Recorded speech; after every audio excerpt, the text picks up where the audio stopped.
वंदे मातरम दोस्तों। आज हम देखेंगे कि कैसे हम इंग्लिश के सेक्शन को 6-7 मिनट के अंदर फटाफट कंप्लीट कर सकते हैं, जिससे कि हमें रीजनिंग और एप्टीट्यूड के लिए अच्छा टाइम मिल जाए। और इन इतने से मिनट में हम 40 प्लस स्कोर कैसे कर सकते हैं। अगर आपको बेसिक ग्रामर रूल्स पता हैं और कॉमन जो वोकेबलरी यूज होती है वो पता है, तो logical thinking, presence of mind, options देख के इन सब चीज़ों का यूज़ करके हम आसानी से 40 प्लस स्कोर कर सकते हैं। ये सामने आप देख सकते हैं कि मैंने शायद 25 जुलाई 2023 का टायर वन का एक पेपर का अटेम्प्ट किया था। 5 मिनट 46 सेकेंड्स में मैंने इंग्लिश कंप्लीट करी और इसमें मेरे को 50 आउट ऑफ 50 मिले हैं। हर बार ऐसा नहीं होता है, पर मेरे हर बार 40-42 प्लस ही होते हैं और मैं टाइम बहुत कम लेती हूँ इंग्लिश में। तो हम समझेंगे कि कैसे हम ये कर सकते हैं, कैसे अपने इंग्लिश के स्कोर को बढ़ा सकते हैं और कैसे कम टाइम में से कंप्लीट कर सकते हैं। मैं अपना अप्रोच आपको दिखाती हूँ। क्वेश्चन नंबर 1 में आप देख सकते हैं कि इडियम दिया है, मुहावरा दिया है और उसका मतलब हमें बताना है। इसमें लिखा है यू स्नूज यू लूज। तो एक चीज़ तो बिल्कुल ध्यान रखिए, जो भी वर्ड लिखा रहता है उस वर्ड से कभी उसका मतलब नहीं निकलता। जैसे यहाँ स्नूज लिखा है, स्नूज का मतलब होता है छोटी सी नींद ले लेना। अगर आपको वो भी नहीं पता है तो भी नहीं होगा, मतलब तो भी आप कर सकते हैं, कोई टेंशन वाली बात नहीं है। जैसे पहले हम बोल रहे हैं, अगर if you oversleep you are likely to lose a job. कितना एब्सर्ड स्टेटमेंट, अगर आप सो गए तो आप जॉब छोड़ देंगे, तो कोई इसका सेंस नहीं निकल रहा है। इनका इन सब का मीनिंग एक सीख होती है जो सब मतलब बहुत सारी चीज़ों पर अप्लाई हो सकती है। एक बोल रहा है लेजीनेस अच्छी नहीं होती, पर इससे आप लूज क्या कर रहे हो। You may lose your money if snoozing is not allowed. सीधे स्नूज वर्ड यूज हो गया, मतलब ये तो गलत है ही जो वर्ड यूज हो गया। फिर बोला है if you are not alert you are likely to miss opportunities. अगर आप अलर्ट नहीं है तो आपकी अपॉर्चुनिटीज मिस हो जाएंगी। अब तुम इन दोनों को देखोगे तो तुम्हें समझ आएगा कि इसका कितना जनरल मीनिंग है। एक सिंपल सी सीख है, तो ऑब्वियसली ये आंसर होगा। अगर तुम अलर्ट नहीं रहोगे तो अपॉर्चुनिटीज लूज कर दोगे, अगर तुम स्नूज करोगे तो तुम लूज कर दोगे। आगे देखते हैं। इधर पे बोला है stories of dolphins saving human lives death throughout the history. अब यहाँ तो सामने सामने दिख रहा है सेड या टोल्ड, सुनाई गई है डॉल्फिन्स की story through out the history. तो अगर कोई चीज़ कोई कहानी हमेशा सुनाई गई है तो वो अभी भी सुनाई जा रही है ना। तो अभी भी सुनाई जा रही है, तो इधर तुम देख सकते हो प्रेजेंट होगा, तो present have been told, answer ये होगा।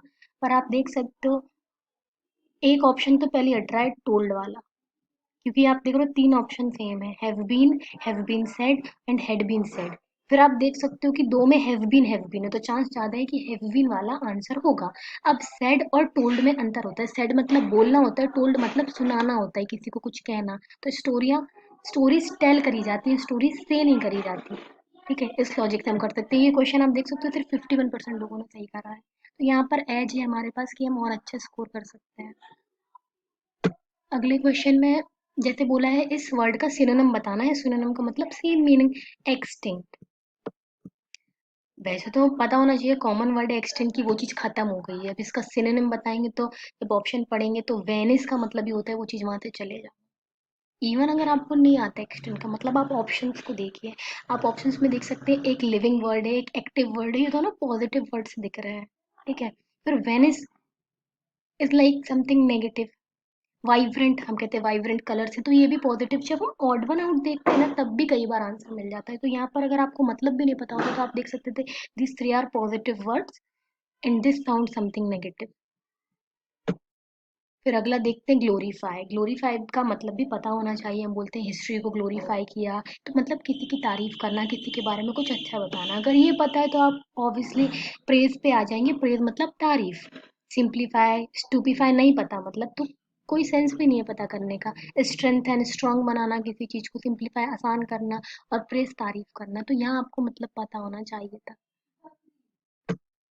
अगले सवाल में बोला है ग्रामेटिकली करेक्ट सेंटेंस बताना है, तो बेसिकली मैं सिर्फ गलतियां ढूंढ रही हूँ। तो इसमें जैसे बोला है इट वॉज, हम ये देखते हैं डिफरेंस क्या आ रहा है। तो it was a hectic day और द हेक्टिक डे। तो जो ऑड वन आउट है यहाँ पर, अगर क्योंकि सिर्फ एक सही बताना है मैं, तो हो सकता है कि ऑड वन आउट सही हो। पर it was the hectic, the का मतलब उस चीज के लिए होता है जिसको हम अलग से बताने की कोशिश कर रहे हो। हम एक दिन बोलते हैं हमारा एक दिन हेक्टिक हुआ हो, It was a hectic day for Susan with a lot of purchases and a couple of meetings. अगर हमें बेसिक ग्रामर आती है तो हम बिल्कुल आ जाएंगे कि यही करेक्ट आंसर है। आ लॉट यूज करते हैं a couple of meetings. Couple singular माना जाएगा, इसलिए आ कपल लगा है। तुम बाकी के ऑप्शंस देखोगे तो यहाँ पर ता लगा दिया, यहाँ पर आ लगा दिया, यहाँ पर दा लगा दिया, यहाँ पर एन लगा दिया, यहाँ पर आ लगा दिया और यहाँ पर दा लगा दिया।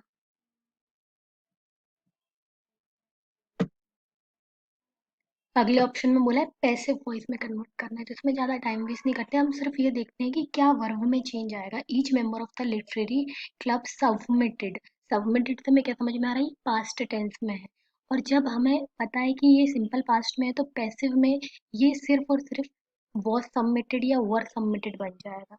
ओके, अब हम ये देखते हैं कि क्या सबमिट हो रहा है। लिटरेरी वर्क्स, वर्क्स का मतलब एक से ज्यादा, तो वर सबमिटेड होगा।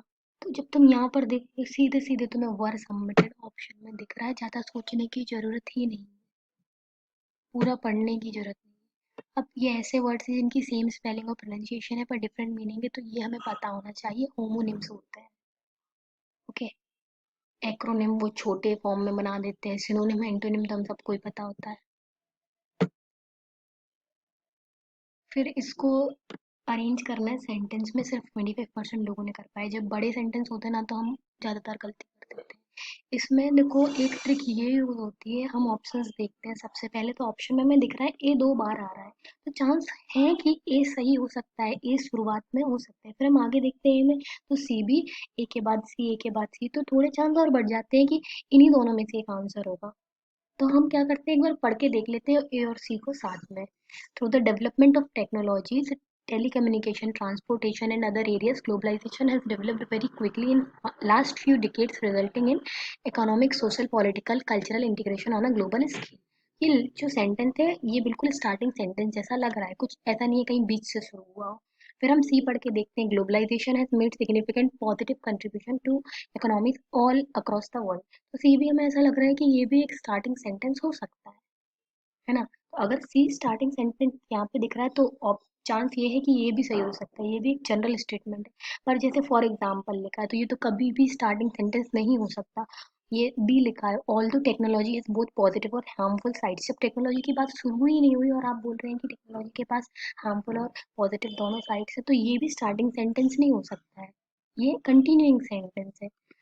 अब हमें ए और सी में डिसाइड करना है, तो हम सी के बाद देखते हैं, इन्होंने डी बोला है, सी के बाद सीधे डी बोला है। अगर ग्लोबलाइजेशन के बारे में बात कर रहे हो फिर सीधे साइंस टेक का एग्जाम्पल दे रहा है, आपको ग्लोबलाइजेशन का एग्जाम्पल देना था, तो सी डी कंटिन्यूशन सही नहीं लग रहा, तो ए सी ही कंटिन्यूशन सही है। अब हमें देखना है कि सी के बाद डी आएगा कि बी आएगा। फिर हम सेंटेंसेस पढ़ेंगे तो हमको समझ आएगा कि पहले ग्लोबलाइजेशन की तारीफ करी, उसके बाद में बोला है कि जो टेक्नोलॉजी है उसके पॉजिटिव इम्पैक्ट है पर हार्मफुल इम्पैक्ट्स भी होंगे। टेक्नोलॉजी के बारे में यहाँ पे डी ऑप्शन में बोला था, तो डी के बाद बी, जब टेक्नोलॉजी के बारे में बोला उसके बाद बी, तो डी के बाद बी कहाँ पर आ रहा है हमको ये देखना है, वो हमारा आंसर हो जाएगा।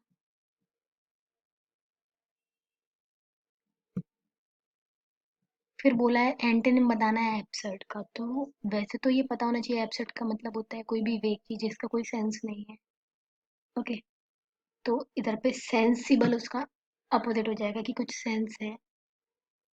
अगर हम ऑप्शन से निकालने की कोशिश करें आंसर को तो नहीं आ पा रहा, इधर सारे वर्ड्स पॉजिटिव ही दिख रहे हैं, तो ये हमको पता होना। आगे देखते हैं, इसको हमें अरेंज करना है। तो यहाँ पर कोई भी, जब भी शुरुआती सेंटेंस होता है तो हमें ये ध्यान देना चाहिए कहीं पे भी किसी चीज़ को इंट्रोड्यूस कराया जाएगा तो वो शुरुआती सेंटेंस पक्का होगा। जैसे तुम पहले ऑप्शन में देख सकते हो कि जो अश्वगंधा एक एडेप्टोजेनिक हर्ब है, अश्वगंधा के बारे में कुछ शुरुआत करिए, बताया गया है, डिफाइन करा है, तो ये तो पक्का है कि ए ही फर्स्ट होगा। तुम ऑप्शन में भी देख सकते हो ये 3 बार है। ओके, अब देखते हैं, अगर हम अपने लॉजिक से जाए ए डी, और ए डी 2 बार दिख रहा है तो एक बार डी पढ़ के देख लेते हैं, हर बार सही नहीं होता पर चांस ज़्यादा होते हैं। तो अश्वगंधा के बारे में बताया, फिर बोला कि आप अश्वगंधा को कंज्यूम कर सकते हैं इसके कैप्सूल को। इसके बाद अगर हम बी पढ़ें, अगर आपको कंज्यूम करना है तो कंसल्ट करना पड़ेगा किसी भी स्पेशलिस्ट से। और थर्ड में बोला है कि इट रिलैक्सेस, तो ये बिल्कुल मैच नहीं हो रहा। अगर हम ए डी और सी बी ए डी और बी सी के बाद जाए। पहले अश्वगंधा के बारे में बताएंगे, फिर उसकी तारीफ करेंगे कि इसके ये यूज है, उसके बाद आप उसे खा सकते हैं, और अगर आपको खाना है, कंज्यूम करना है, तो कंसल्ट करना पड़ेगा। ये रिदम बन रहा है ना।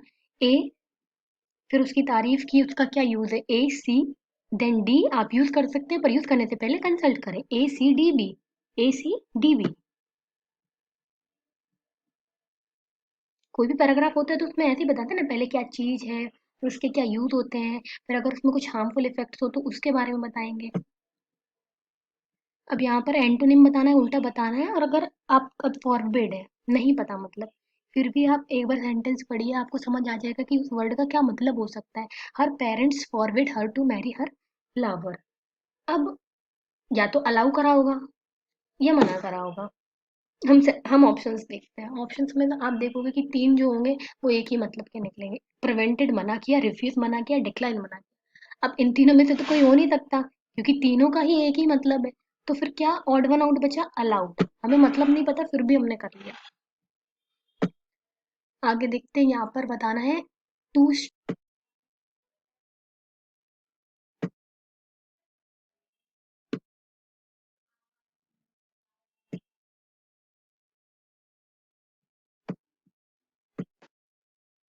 इस क्वेश्चन में आप देख सकते हो कि too strong to be defeated और चेंज्ड, इसका एक वर्ड बताना है। तो ये जब हमें पता होगा हम तभी कर सकते हैं, ऑप्शन से हम एलिमिनेट नहीं कर सकते। इनविंसिबल का मतलब होता है जिसको हराया नहीं जा सकता।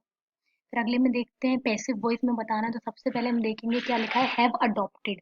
तो अगर हैव अडॉप्टेड लिखा है तो पैसिव में बन जाता है हैव बीन अडॉप्टेड या हैज बीन। तो हम देखेंगे कि ऑब्जेक्ट क्या है, ऑब्जेक्ट द प्लान है, सिंगुलर है कि प्लूरल, सिंगुलर है तो हैज आएगा, हैज बीन अडॉप्टेड। ये हमारा आंसर हो गया। वैसे कंफ्यूज करने के लिए हैव बीन ऑप्शन में भी नहीं है, तो और जल्दी हो जाएगा। फिर आगे देखते हैं, इसमें बोला इनकरेक्टली स्पेल्ड वर्ड। तो अगर हम देखेंगे, अगर किसी को स्टेशन की स्पेलिंग पता है तो वो आराम से इसको सही कर लेगा। अगले में बोला गया out of the blue idiom का मतलब बताना है। तो ये एक ऐसा क्वेश्चन है जिसको हम लॉजिकल थिंकिंग से नहीं कर सकते, आपको पता होना चाहिए क्या मतलब है। हाँ, थोड़ा सा डिडक्ट कर सकते हैं कि हम देख सकते हैं सारे ऑप्शन में L Y L Y L Y ये तीन में, तो मतलब इन तीनों में से ये एक आंसर होगा। फिर अगले क्वेश्चन में बोला गया ग्रामेटिकल एरर बताना है। अगर हम सेंटेंस पढ़ेंगे तो doctor came after the patient head pass away. अगर हमें पता है कि हेड के बाद हमेशा वर्क की थर्ड फॉर्म आती है, मतलब पास्ड हो जाएगा, तो हम इस आंसर को सही कर सकते हैं। फिर अगले में बोला गया है कि we dash of old clothes and bought new ones for Diwali. तो हम पुराने कपड़ों को अलग ही करेंगे ना। ये क्वेश्चन बहुत आसान है, फिर भी सिर्फ 50% लोगों ने सही करा है। आप ऑप्शन देखिए, कॉस्ट, कॉस्ट का मतलब दाम, कोस्ट ऑफ कुछ सेंस निकल रहा है दाम से, कोस्ट का मतलब समुद्री तट, कास्ट हम सबको पता है। तो जो ऑड वन आउट है जिसका मतलब भी हमें नहीं पता, पर हमें पता है ये तीनों आंसर नहीं हो सकते, तो ऑब्वियसली ये आंसर होगा। हम देख के घबरा जाते हैं, अरे हमें तो नहीं आ रहा है। अगले में देखते हैं, यहाँ पे भी वही कि अगर किसी के बारे में कोई कुछ बता रहा है, डेफिनेशन दे रहा है या फिर इंट्रोड्यूस कर रहा है किसी को, तो वो फर्स्ट सेंटेंस होगा। तो यहाँ पर एक ल्यूस नाम के इंसान के बारे में बता रहे हैं, तो ऑब्वियसली जो ए है वो सही आंसर होगा। ए शुरुआती सेंटेंस होगा, यहाँ पर एक ही ऑप्शन है, तो हम बहुत जल्दी कर लेंगे। फिर अगला देखते हैं इनकरेक्टली स्पेल्ड वर्ड। तो अगर किसी को टर्म की स्पेलिंग आती है, T E R M term होता है, तो वो आंसर को सही कर सकता है। अगला क्वेश्चन देखते हैं,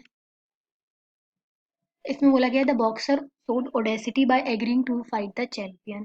तो बॉक्सर ने कुछ दिखाया, ओडेसिटी दिखाई, मैं नहीं पता क्या है वो, चैंपियन को फाइट करने के लिए अग्री कर दिया। तो अगर किसी चैंपियन को फाइट करने के लिए कोई अग्री कर रहा है तो ऑब्वियसली करेज ही दिखाया होगा, हिम्मत ही दिखाई होगी। अभी सेंटेंसेस आ गए पैराग्राफ वाले। तो यहाँ पे हम ये देखते हैं, हम एक बार रीड करके देखते हैं। Ransomware attack has crippled a hospital and highlights the डेस वल्नरेबिलिटी। तो वल्नरेबिलिटी को क्या किया, इंक्रीज द वल्नरेबिलिटी। उसके बाद सेकंड में बोला गया है कि the premier health care institute डेज to around 50 lakh patient every year. हर साल वो करता है, कुछ करता है, तो अगर करता है तो प्रेजेंट में होगा, इसलिए कैटर्स है। ठीक है, जो चीज आप रेगुलरली करते हैं तो सिंपल प्रेजेंट में आती है। फिर थर्ड में देखते हैं it contains information of patient. तो पेशेंट की कौन सी इन्फॉर्मेशन, ऑब्वियसली पर्सनल इन्फॉर्मेशन। फिर अगला देखते हैं a dash increase in cyber attack. तो कितना इंक्रीज हुआ, बहुत सारे लेवल पे अटैक होता है जब भी इंक्रीज या कोई भी चीज, तो उसको मैसिव बोलते हैं। मैसिव मतलब बहुत सारे अमाउंट में, बहुत सारे। अब आगे देखते हैं, इसमें बोला गया है फिफ्थ वाले में attacks on health care institute worldwide dash during COVID 19 pandemic. तो कोविड 19 पेंडेमिक के दौरान जो अटैक हुआ है